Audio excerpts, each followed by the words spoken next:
When me and my wife bought the house we live in, about like 2.5 years ago or so, and when we bought it, we weren't looking. We had no intent. We were living in a little duplex down by Baylor campus, and real content there. Lived with an elderly gentleman and his mother, who was even more elderly. His name is Glenn. When I met him, he said, "Hi, I'm Glenn, and I'm a poet from Arizona." And Glenn has this long hair streaming down his back, and it looks just like Gandalf, And I thought that I was like, "No, dude, you're not Glenn, you're Gandalf." And so we were real content living with Gandalf and his mother, and not looking. But we're out cruising around town, and we see this for sale sign in front of this house. It was a really cool looking old house, and we thought, just peek inside, just see what it looks like inside. Nothing to do, killing time. Call the number, realtor shows up, takes us up the steps onto this front porch. And this front porch is as big as where, I'm in awe. I've never seen a front porch this big. And it's as big as where we've been living with Gandalf and his mother for a number of years now. And I'm flipping out. And the realtor is very intent on showing us inside. And I'm just like, no, you don't understand. Like this is where my couch goes. This is where my TV is. There's my bathroom right back over there. And she's like, "Mr. Crowder, can I please show you inside?" Well, sure enough, we go inside, and she's walking up these stairs. She says, right when you go in, she says, "This house was built in 1886 by a guy by the name of Wade Morrison, who invented the beverage Dr. Pepper." And then I heard these words coming out of my mouth: "We'll take it."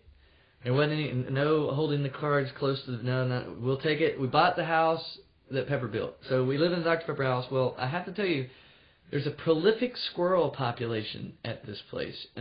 Everywhere. There's just multitudes of squirrel there. A lot of squirrels. And vicious inside. And one afternoon I was sitting on the porch killing time, playing my guitar, and this little squirrel, he hops up and he's sitting there. And they lure you in by their cuteness. And as I'm playing the guitar, and this is a true story, he starts nodding his head, like in time with the deal. I'm like, no way, the squirrel digs my song, I'm like, unbelievable. This squirrels are wonderful creatures, I'm like embracing nature. I'm like, this is amazing, and I'm thinking, I actually think this in my head. I think, oh, dude, he's so gonna love this part that I'm about to get to, And all of a sudden, and I kid you not, all of a sudden, right when I'm gonna kick into the good part of the song, he chuckles. I hear him. He audibly laughs at me and runs off, and I'm devastated. I'm just absolutely torn up inside. I'm like, I can't sing, I can't play. This is horrible. The little creatures, they don't like my songs.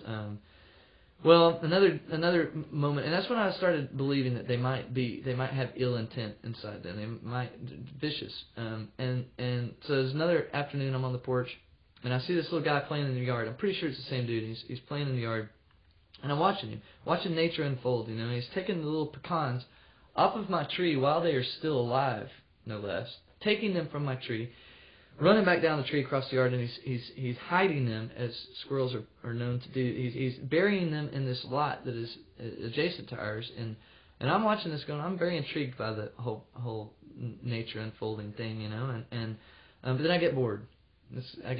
And so I have an idea. While he's at the tree, because I know his pattern by now. While he's at the tree, I go to the lot, and the last little pecan I watched him dig up. I watched him place. I dig up, and I move it just a little bit, just enough to throw him off, make him question his instincts and everything. And so I move it, and I know that sounds cruel, but follow me here. So I get bored again. That's fun. Well, I want to watch him up close take the nut from my tree. I'm starting to be troubled by this, and so while he's now, I sneak over to the tree.